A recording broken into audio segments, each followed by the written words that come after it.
A'udzubillahi minasyaitonirrajim. Bismillahirrahmanirrahim. Alhamdulillahirabbil alamin wassalatu wassalamu ala asyrafil anbiya'i wal mursalin sayyidina wa maulana Muhammad wa ala alihi wa sahbihi ajma'in.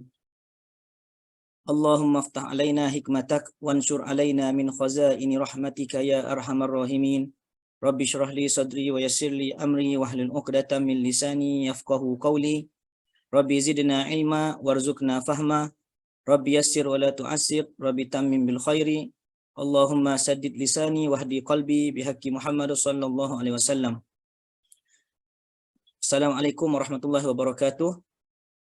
Alhamdulillah, kami dari kumpulan pertama dari kumpulan kelas PIMKRB ingin mempersembahkan satu analisis perkembangan sejarah sistem pendidikan di Malaysia. Okay, nama saya Abdul Hakim bin Cik Ibrahim akan mempersampaikan presentation yang pertama. Baik, berkenaan dengan analisis analisis perkembangan sejarah sistem pendidikan di Malaysia. Yang bermula sebelum merdeka lagi, iaitu laporan penyataan razak pada tahun 1956. Satu jawatan kuasa, iaitu apakah laporan penyataan razak ini adalah satu jawatan kuasa bagi mengkaji semula sistem pendidikan di Persekutuan Tanah Melayu. Ia diluluskan dan dikuatkuasakan sebagai Ordinan Pelajaran tahun 1957. Okey. Laporan ini juga mempunyai 17 cadangan dengan mengambil kira matlamat akhirnya yang membentuk satu sistem pendidikan kebangsaan. Perkara-perkara yang diketengahkan di dalam laporan razak 1956 ini adalah semua sekolah. Yang pertama, semua sekolah di tanah air di Malaysia mempunyai sukatan yang sama bermula tahun 1956, iaitu menyatukan murid-murid yang berlainan bangsa di bawah satu sistem pendidikan. Dan amalan lama yang menggunakan buku teks dari Cina dan Tamil dihentikan. Jadi itu adalah analisisnya. Yang kedua adalah bahasa Melayu dijadikan bahasa kebangsaan dan menjadi bahasa pengantar yang utama. Ini menjadikan bahasa Melayu dijadikan bahasa pengantar utama agar dapat menggantikan bahasa Inggeris sebagai bahasa rasmi tunggal dan untuk mengembangkan bahasa Melayu itu sendiri. Okey, seterusnya bahasa Melayu dan bahasa Inggeris diwajibkan di semua sekolah rendah dan sekolah menengah. Tetapi ini dilaksanakan secara berperingkat. Seterusnya bagi sekolah jenis kebangsaan, bahasa Inggeris, Cina dan Tamil dijadikan bahasa pengantar. Ini membenarkan pengekalan bagi bahasa pengantar yang sedia guna. Seterusnya sekolah-sekolah rendah ditukar kepada sekolah kebangsaan dan bahasa Melayu menjadi sebagai bahasa pengantar utama. Ini untuk menyelaraskan dan menyatupadukan kaum di bawah satu sekolah. Kemudian penubuhan satu jenis sekolah sahaja yang terbuka kepada semua kaum, iaitu penubuhan sekolah kebangsaan dan sekolah menengah kebangsaan. Seterusnya laporan Rahman Talib. Okey, laporan Rahman Talib 1960, iaitu apakah laporan Rahman Talib ini adalah jawatan kuasa penyemak dasar pelajaran kebangsaan telah ditubuhkan dan dipengurusikan oleh Abdul Rahman Talib sendiri, iaitu Menteri Pelajaran Persekutuan Tanah Melayu ketika itu. Tujuannya adalah untuk menyemak semula pelaksanaan dasar pelajaran kebangsaan seperti yang termaktub dalam Penyata Razak 1956. Okey. Laporan Rahman Talib ini pula mengandungi titik permulaan penggunaan bahasa Melayu sebagai bahasa pengantar utama dan proses penukaran bahasa pengantar, iaitu bahasa Melayu menjadi bahasa pengantar di semua peringkat sekolah, iaitu SK, SMK dan pengajian tinggi. Kemudian peperiksaan awam pun dalam bahasa Melayu. Seterusnya mewujudkan sistem peperiksaan persekolahan yang sama walaupun berlainan bahasa di sekolah kebangsaan, sekolah menengah kebangsaan dan pengajian tinggi. Iaitu semua pelajar wajib lulus bahasa Melayu sebelum masuk sekolah menengah. Okey, yang ketiga, memberi penekanan kepada pendidikan teknik dan vokasional untuk keperluan tenaga mahir. Ini untuk melahirkan insan yang mahir dalam ilmu kemahiran dan untuk melatih murid yang gagal dalam akademik. Dan kemudian Akta Pelajaran 1951. Laporan Rahman Talib yang dibentangkan dalam parlimen dan seterusnya diluluskan serta dikuatkuasakan menjadi Akta Pelajaran 1961. Antara kandungannya ialah bahasa Malaysia adalah bahasa pengantar utama. Sistem peperiksaan kebangsaan ditetapkan dengan menggunakan bahasa Melayu dan bahasa Inggeris sebagai bahasa rasmi. Penekanan usaha kepada pendidikan menengah dan vokasional untuk memenuhi keperluan tenaga mahir negara. Dan yang keempat, penekanan kepada pendidikan agama dan moral di semua peringkat sekolah untuk memenuhi keperluan kerohanian rakyat Malaysia. Seterusnya adalah laporan Aminuddin Baki tahun 1964, iaitu pelajaran menengah rendah selama 3 tahun selepas pelajaran sekolah rendah perlu disediakan sejajar dengan dasar kerajaan untuk menaikkan umur berhenti sekolah kepada 15 tahun. Yang kedua, perlu menyediakan pelajar menjawat jawatan yang sesuai setelah menamatkan pengajian. Dan yang ketiga, mempelbagaikan jenis kursus supaya dapat mengeluarkan pelbagai tenaga manusia yang berkemahiran. Okey, sekian saja daripada saya untuk persembahan yang pertama. Jadi saya menyerahkan presentation yang kedua kepada ahli kumpulan saya yang lain. Terima kasih. Bismillahirrahmanirrahim. Assalamualaikum warahmatullahi wabarakatuh. Pertama sekali saya nak ucapkan terima kasih kepada sahabat saya yang dengan komitmen yang sangat bagus kami dapat pun hasilkan hasil kerja kami. Baik, saya akan sambung tanpa melengahkan masa, saya akan sambung bahagian saya, Ordinan Pelajaran 1967. Ordinan pelajaran yang pertama dulu, yang lepas Tisman, lepas tu ada Fenwu. Ordinan tu secara pengenalan, secara ringkasnya dia tak jadi sebab masa tu darurat dan masa tu kerajaan pun tak ada bajet. So, ordinan yang kali ini, ordinan pelajaran untuk 1967 ni adalah berkaitan dengan akta bahasa je sebenarnya. Kat sekolah tu kita nak pakai bahasa apa, lebih kepada situ. Akhir sekali dia orang bersetuju sebab dia dah bersetuju nak membentuk satu bangsa Malaysia kan. Jadi dia orang pun bersetuju nak pakai bahasa Melayu. Ordinan pelajaran 1967 ni dia juga dikenali sebagai Akta Bahasa Kebangsaan.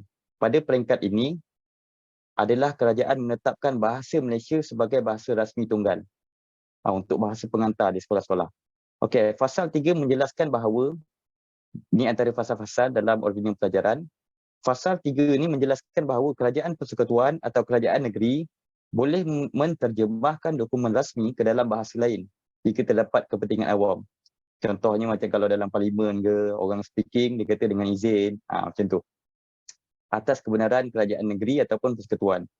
Ataupun fasal keempat yang di Pertuan Agong. Sebab parlimen ataupun urusan-urusan kerajaan ni kan bawah di Pertuan Agong, KPM, semua bawah di Pertuan Agong, tentera bawah di Pertuan Agong. Dia boleh membenarkan meneruskan penggunaan bahasa Inggeris sebagai tujuan rasmi apabila dianggap perlu. Okey, semua mata pelajaran tahun 1 di sekolah SRJK ni sekolah yang India, Cina semua dulu yang diajar dalam bahasa Melayu sebagai bahasa pengantar kecuali bahasa Inggeris dan bahasa ibunda. Ada orang nak sekolah jenis kebangsaan Cina, nak pakai bahasa ibunda Cina, silakan. Tapi bahasa utama, bahasa pengantar adalah bahasa Melayu. Nak belajar subjek bahasa Inggeris, okey silakan. Okey, mulai tahun 1975 semua SRJK ditukar kepada SRK. Mulai tahun 1982 SMJK ditukar kepada SMK. Okey, yang bawah ni bahasa Malaysia sebagai bahasa pengantar ni okey. Yang ni skrip asal yang disediakan oleh Seksyen Komunikasi dokumentasi dan penerbitan Arsip Negara Malaysia. Yang bawah ni, tikan ni. Pada tahun 1969, pengumuman bahasa Melayu sebagai bahasa pengantar di sekolah rendah jenis kebangsaan dilakukan YB Datuk Haji Abdul Rahman bin Yaakob, Menteri Pelajaran di Kuala Lumpur. Ni dia punya kerajaan akhbar masa itulah. Okey, seterusnya Jawatan Kuasa Kabinet. Laporan Jawatan Kuasa Kabinet 1979. Dia dikenali juga sebagai laporan Mahathir sebab dia dipengerusikan oleh Tun Dr. Mahathir itu sendiri dan dianggotai oleh 8 menteri yang lain. Okey, pada kali ini dia nak menumpukan kepada 3 komponen asas pendidikan, iaitu membaca, menulis dan mengira. Bahasa Inggeris akan dikekalkan sebagai bahasa kedua. Bahasa pengantar utama bahasa Melayu, bahasa Inggeris pun pakai juga. Okey, fokus diberikan sebab apa? Pada peringkat kali ini kaum India dah boleh terima, kaum Cina dah boleh terima sebab kita dah bersetuju dah bersedia untuk belajar satu bahasa utama, bahasa bangsa kita, bangsa Malaysia. Sebab tu pada kali ini diorang dah boleh terima. Okey. Fokus diberikan kepada pendidikan rohani dan rohani yang kukuh dan nilai-nilai disiplin yang diingini. Pendidikan di menengah juga dibahagikan. Okey, start tahun ni pendidikan kat menengah dah dibahagikan. Siapa boleh akademik, akademik. Siapa boleh vocational, cenderung kepada vocational, vocational. Inilah bibit-bibit permulaannya. Okey, kurikulum ala Malaysia diperkenalkan. Kita tak memandang ke arah timur sahaja ataupun ke arah barat sahaja. Kalau perasan Malaysia ni dia suka mana yang terbaik, dia akan belajar, dia akan tiru sikit. Contoh ada yang okey daripada barat, ambil sikit kemahiran daripada barat, okey daripada Jepun, belajar sikit daripada Jepun. Okey. Seterusnya peluang melanjutkan pelajaran ke sekolah ditambah daripada 8 tahun ke 11 tahun. Ni bukan zaman kita ni kan. Mungkin kalau tanya batch-batch mak ayah kita, ada orang sempat rasa zaman ni. Okey, ni antara dokumen-dokumen, buku-buku lama yang saya jumpa. Muka depan, kita tengok tu, muka depan laporan Jawatan Kuasa Kabinet. 7 November, ni antara cetakan dia lah. Lepas tu senarai 8 menteri yang terlibat, yang anggotai. Ada tu siapa tu? Datuk Lee San Chun, Datuk Musa Hitam, Datuk Ali bin Haji. Ni antaranya lah. Okey, antara laman senarai kandungan. Ni dokumen, antara cetakan dokumen asal lah. Okey, seterusnya Pelan Induk Pembangunan Pendidikan PIPP. Baik.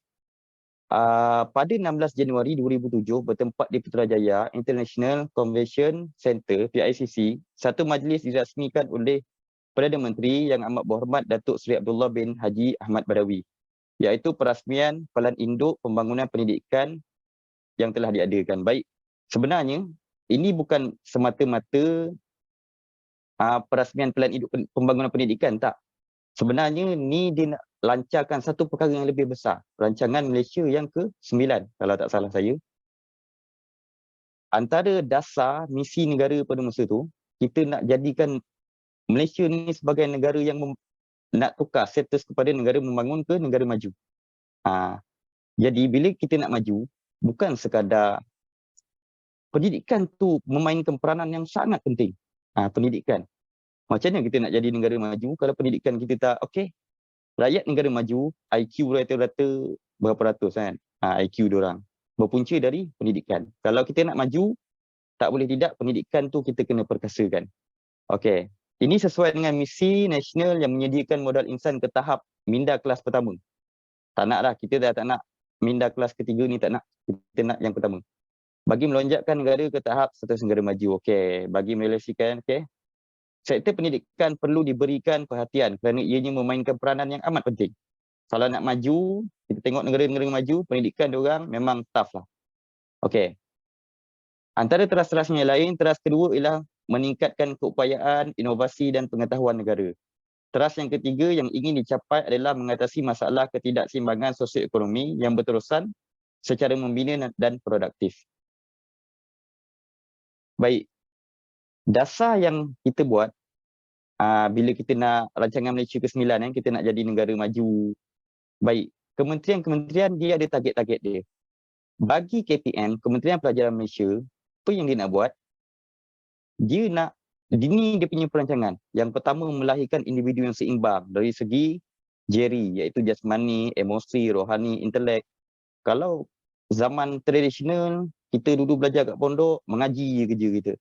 Mengaji kitab kan. Tapi dari segi jasmani, kita kurang bersukan, kita banyakkan ibadah. Ya memang, tapi sukan tu pun dia agak penting untuk kesihatan kita kan.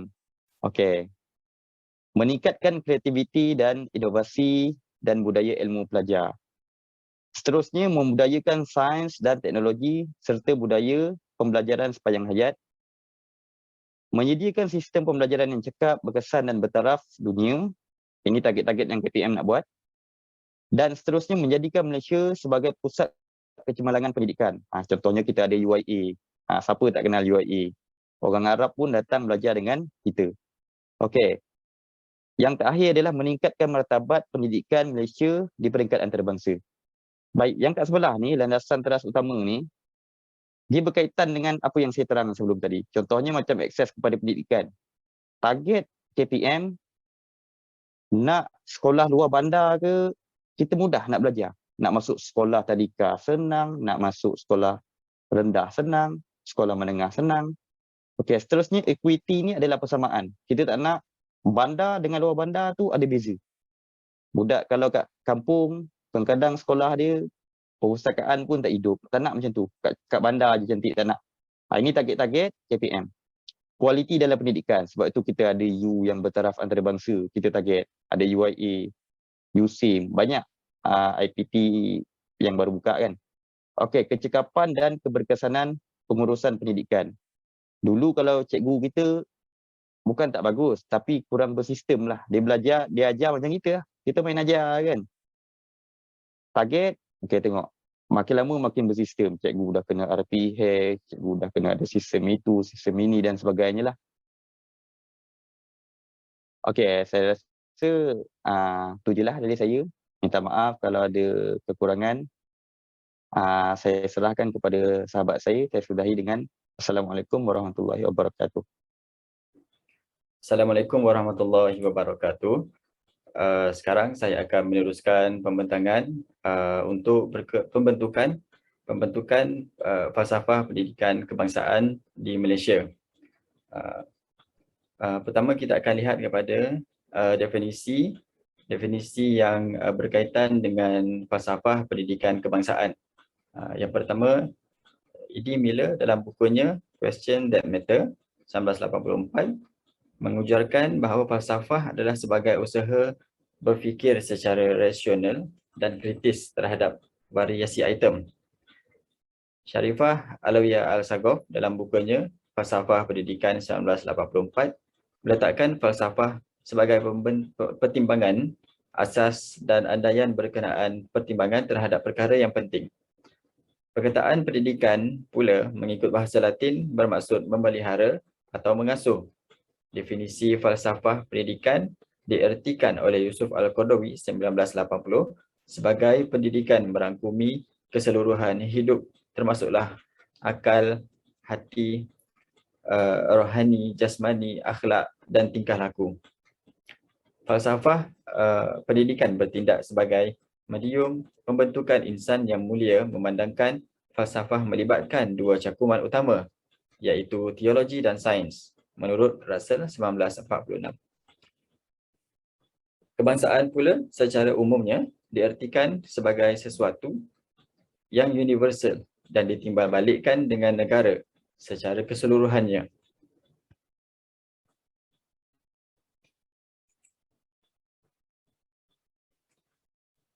Falsafah Pendidikan Kebangsaan atau FPK dikenali sebagai Falsafah Pendidikan Negara FPN pada tahun 1988 yang merupakan dasar pendidikan yang telah dilaksanakan di negara Malaysia.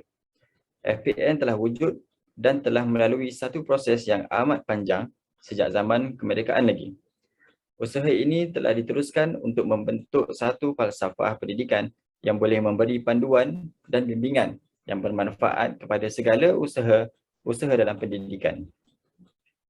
Oleh itu, penelitian telah dibuat oleh pakar-pakar pendidikan dengan mengambil kira seluruh aspek yang berkaitan dengan keperluan-keperluan individu, masyarakat dan negara. Bukan itu sahaja, peristiwa-peristiwa terdahulu dan laporan-laporan jawatan kuasa terdahulu juga turut diberi pertimbangan, diteliti dan dikaji semula untuk mewujudkan satu falsafah pendidikan yang lebih berkesan daripada dasar pendidikan kebangsaan sebelum ini yang kurang menitik beratkan perpaduan negara dan memajukan aspek sosial, ekonomi dan politik untuk membangunkan bangsa dan negara. Akhirnya, falsafah pendidikan negara tahun 1988 telah digantikan dengan falsafah pendidikan kebangsaan FPK tahun 1996. Falsafah pendidikan kebangsaan 1996 adalah seperti berikut. Pendidikan di Malaysia ialah satu usaha berterusan ke arah lebih memperkembangkan lagi potensi individu secara menyeluruh dan bersepadu untuk melahirkan insan yang seimbang dan harmonis dari segi intelek, rohani, emosi dan jasmani berdasarkan kepada kepercayaan dan kepatuhan kepada Tuhan. Usaha ini adalah bagi melahirkan rakyat Malaysia yang berilmu pengetahuan, berketerampilan, berakhlak mulia, bertanggungjawab dan berkeupayaan mencapai kesejahteraan diri serta memberi sumbangan terhadap keharmonian dan kemakmuran keluarga, masyarakat dan negara. FPK dibentuk bagi membantu dan membimbing pendidikan negara mencapai apa yang telah dilakatkan dalam laporan jawatan kuasa Kabinet pada tahun 1979. Falsafah pendidikan kebahasaan juga amat menekankan konsep Jeris, iaitu melahirkan insan yang seimbang dari segi jasmani, emosi, rohani, intelektual dan sosial dalam setiap aktiviti-aktiviti pendidikan yang diadakan. Seterusnya kita akan lihat kepada faktor-faktor yang mempengaruhi pembentukan falsafah pendidikan kebangsaan FPK di Malaysia. Yang pertama, agama. Agama Islam ialah agama rasmi bagi negara Malaysia. Namun, agama lain juga bebas dianuti mengikut undang-undang negara. Seperti contoh agama Kristian, agama Buddha, agama Hindu dan lain-lain. Unsur agama ini dapat dihayati daripada pernyataan daripada FPK itu, iaitu mewujudkan insan yang seimbang dan harmonis dari segi intelek, rohani, emosi dan jasmani berdasarkan kepercayaan dan kepatuhan kepada Tuhan. Yang kedua, sosial. Seperti yang kita ketahui, negara Malaysia adalah negara yang terdiri daripada masyarakat yang berbilang kaum. Oleh itu, Malaysia bergantung kepada amalan sikap toleransi, bekerjasama dan hormat menghormati antara satu sama lain untuk mencapai keharmonian dan kemakmuran. Hal ini dapat dirujuk di dalam petikan dari FPK, iaitu melahirkan rakyat Malaysia memberi sumbangan terhadap keharmonian dan kemakmuran masyarakat dan negara. Yang ketiga, politik. Politik menentukan ideologi negara dan ia memberi pengaruh atau mempengaruhi dasar pendidikan.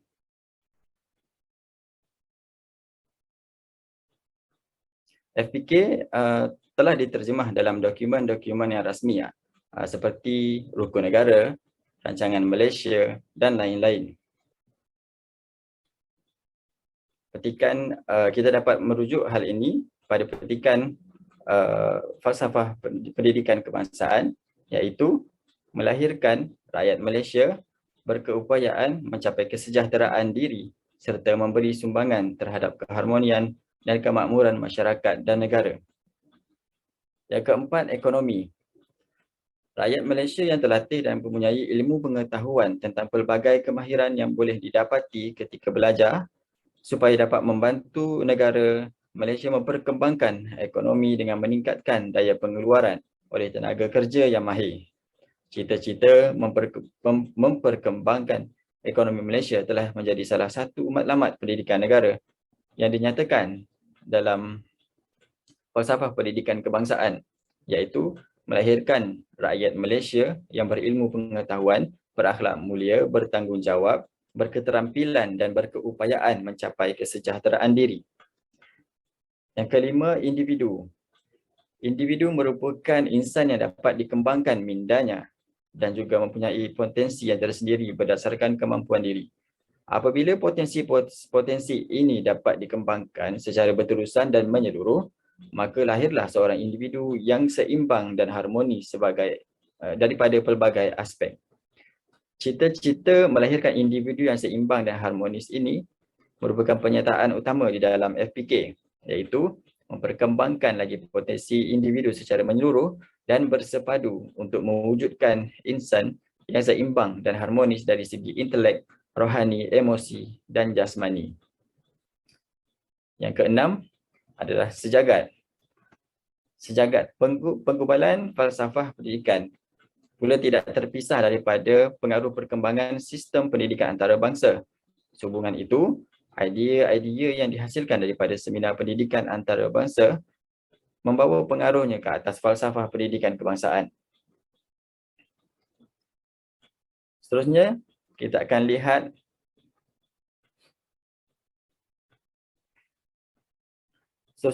lihat kepentingan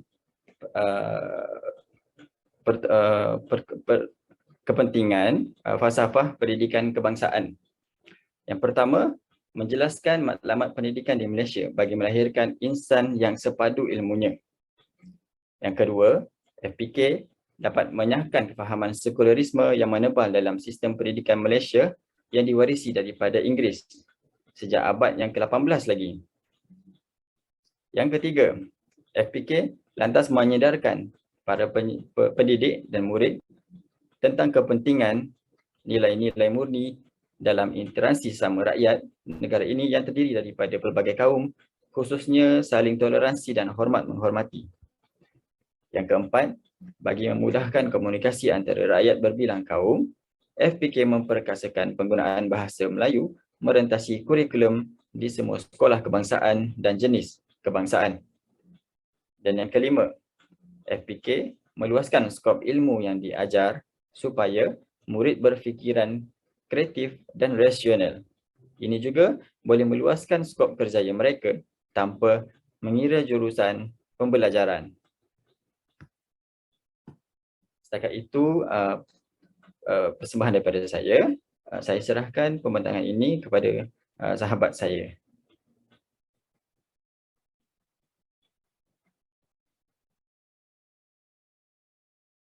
Bismillahirrahmanirrahim. Alhamdulillah, kita sudah selesai untuk sesi yang pertama, iaitu tentang analisis perkembangan falsafah pendidikan negara sebentar tadi oleh kami, dan kami masuk kepada bahagian yang kedua, iaitu individu berkenaan dengan contoh-contoh gerak kerja yang kami sebagai guru di sekolah lakukan di sekolah. Baik, bismillahirrahmanirrahim. Untuk saya, pertamanya saya adalah seorang guru di Sekolah Kebangsaan Kangkar Pulai yang mengajar subjek pendidikan Islam dan bahasa Arab. Untuk di sekolah, saya menekankan kepada murid-murid saya untuk mengaitkan segala subjek yang dipelajari dengan subjek yang di luar kelas. Contohnya, saya mengajar bahasa Arab.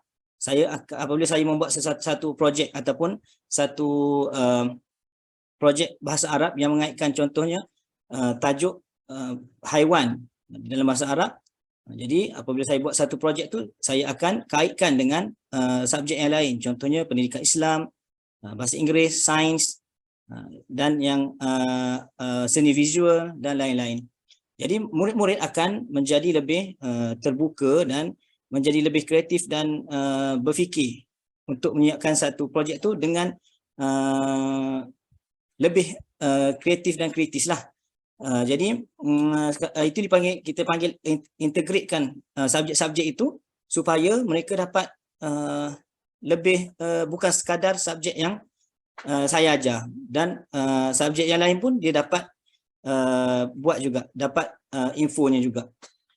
Selain itu, saya juga selalu buat di dalam kelas, saya akan buat game ataupun permainan yang melibatkan jasmani, yang melibatkan bukan hanya sekadar mental tetapi untuk fizikal juga, iaitu ataupun treasure hunt ke mencari harta karun ke, berkenaan dengan subjek yang dipelajari pada ketika itu. Ini juga dapat berdasarkan falsafah pendidikan negara, iaitu memastikan murid itu bukan setakat dapat ilmu dari segi mental sahaja, tetapi fizikal mereka juga semakin bertambah dan sihat tubuh badan mereka. Jadi sekian saja daripada saya untuk sesi yang kedua ini. Saya serahkan pembentangan kepada sahabat saya yang lain. Sekian, terima kasih.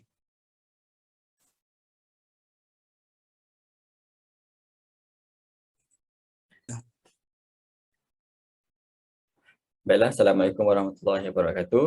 Sekali lagi saya akan meneruskan pembentangan mengenai perkongsian aktiviti yang dilakukan di kelas atau di sekolah, yang mana aktiviti ini kami akan menterjemahkan unsur-unsur atau ciri-ciri falsafah pendidikan kebangsaan itu sendiri.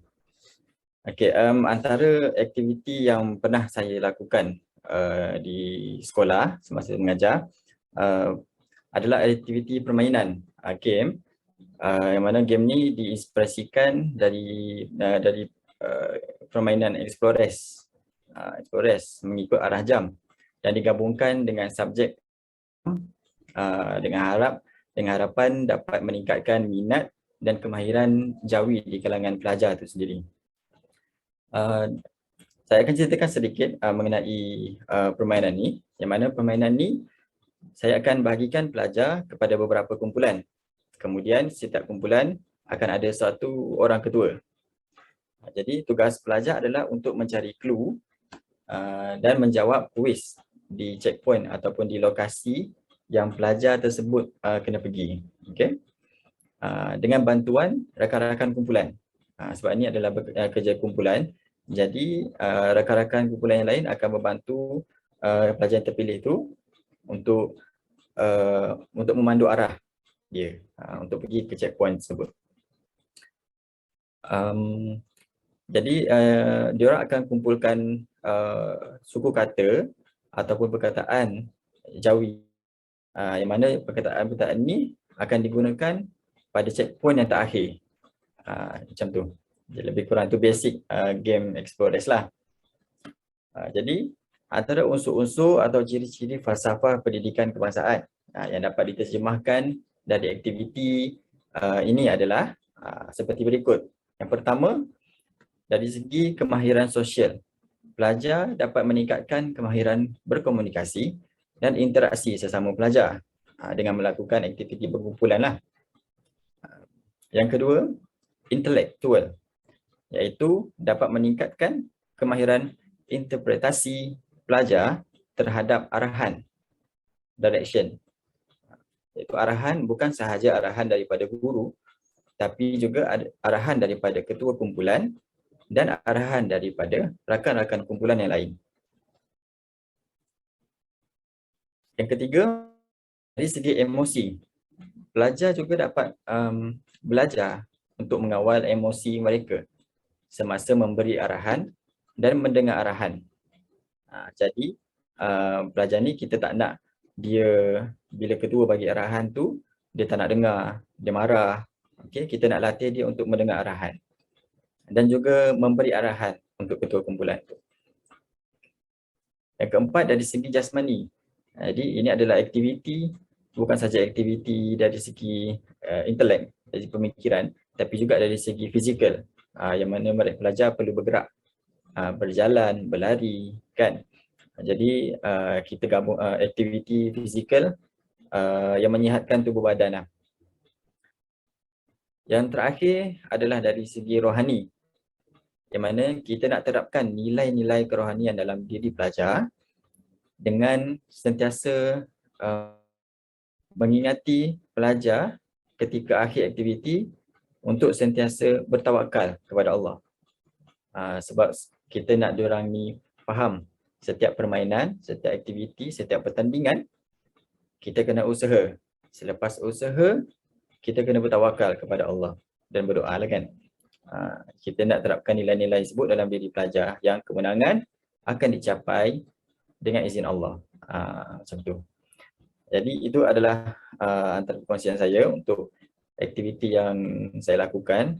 Itu antara aktiviti yang besar lah, yang memerlukan perancangan yang agak memakan masa. Biasanya aktiviti yang dalam kelas je kan. Bila kita nak melibatkan aktiviti ni dilaksanakan dalam kelas dan di luar kelas. Sebab kita memerlukan beberapa lokasi untuk checkpoint tersebut. Okey. Itu sahaja daripada saya tamatkan pembentangan saya di sini dan saya serahkan untuk sahabat saya untuk sambung pembentangan, iaitu Ustaz Ahmad.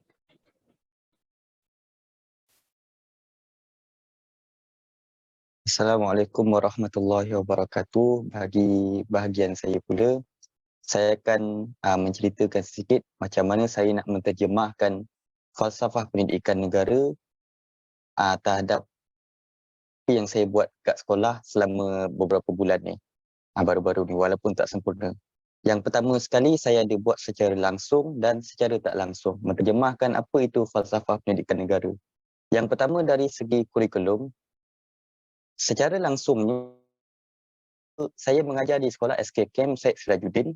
Di sekolah ni pelbagai bangsa. Ada bangsa Iban, ada bangsa Melayu. Saya mengajar bahasa Arab dan pendidikan Islam. Bahasa Arab, kita masyarakat akan dimomokkan kalau bukan Islam tu, belajar apa? Bahasa Arab masuk Islam. Jadi macam mana saya nak menaikkan semangat orang Iban, walaupun dia orang bukan orang Islam, dia orang kena belajar bahasa Arab, saya cerita kat dia.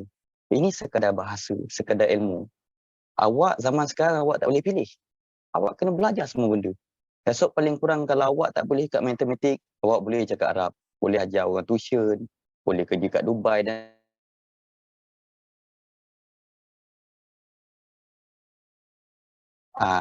dan ini adalah pendidikan sama rata.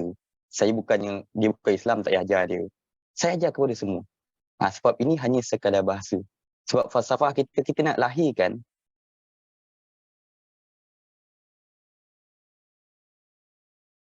jadi dari segi rasminya di dalam kelas, saya mengajar tak kira siapa. Untuk yang kedua, dari segi kurikulum, saya menerapkan kepada murid untuk bersungguh-sungguh, bukan saja dari segi pelajaran, bahkan dari sukan. Contohnya hari itu saya ada bawa pelajar-pelajar saya, murid-murid SK Camp Syed Sirajuddin bawah 12 tahun untuk menyertai Little League Malaysia. Alhamdulillah di peringkat negeri, diorang dapat nombor 3. Apa yang saya terapkan dekat diorang, zaman sekarang bukan hanya belajar dalam kelas sahaja. Kita kena boleh semua benda. Sukan boleh, esok paling kurang sebab kita nak melahirkan satu falsafah kita ni, kita nak melahirkan individu yang boleh bawa diri. Boleh berdikari dengan apa yang dia dah belajar di sekolah. Dia belajar akademik kat sekolah, takkan dia nak fokus kat akademik. Orang pandai ramai. Saya terang kat dia orang macam tu. Kena juga boleh sukan. Paling kurang esok tak boleh pergi kat akademik, dia sukan. Tak boleh pergi sukan, ada akademik. Saya menerapkan kepada dia orang yang tu. Okey, dari aspek kerohanian, apa yang saya boleh kongsikan, semangat untuk negara. Program-program seperti sambutan merdeka. Kita join. Guru-guru ni bekerjasama buat satu program merdeka untuk nak terapkan perasaan cinta diorang terhadap negara dari awal lagi. Kita bukan sekadar kalau program merdeka asal nak lepas, asal nak apa orang kata, asal buat je kan. Tak, kita buat memang meriah. Ada kayuhan merdeka, ada pakai baju gaya tokoh dan sebagainya, sajak dan sebagainya. Itu untuk apa? Untuk nak jadikan murid-murid yang pelbagai kaum ni patriotik dengan Malaysia. Bagi yang terakhir, saya ni jenis suka bercerita dengan budak-budak sebab budak-budak suka bercerita. Jadi, dari aspek kerohanian, secara tak langsung, dalam kelas, kalau ada masa kosong, saya akan cerita kat budak-budak. Kita memang, bila kita nak sampaikan nilai Islam, nilai sabar, kita boleh cakap, ada masalah sabar, ada masalah sabar. Senang cakap. Tapi, macam mana bagi diorang faham, nilai sabar tu, contohnya saya buka cerita Nabi Ayub alaihissalam. Macam mana Nabi Ayub tu bersabar dan sebagainya. Budak-budak memang suka. Jadi, itu sajalah falsafah yang saya boleh kongsikan lah. Apa yang saya cuba terapkan dalam aktiviti saya kat sekolah selama ni. Segala yang kurang saya minta maaf. Okay, Assalamualaikum warahmatullahi wabarakatuh.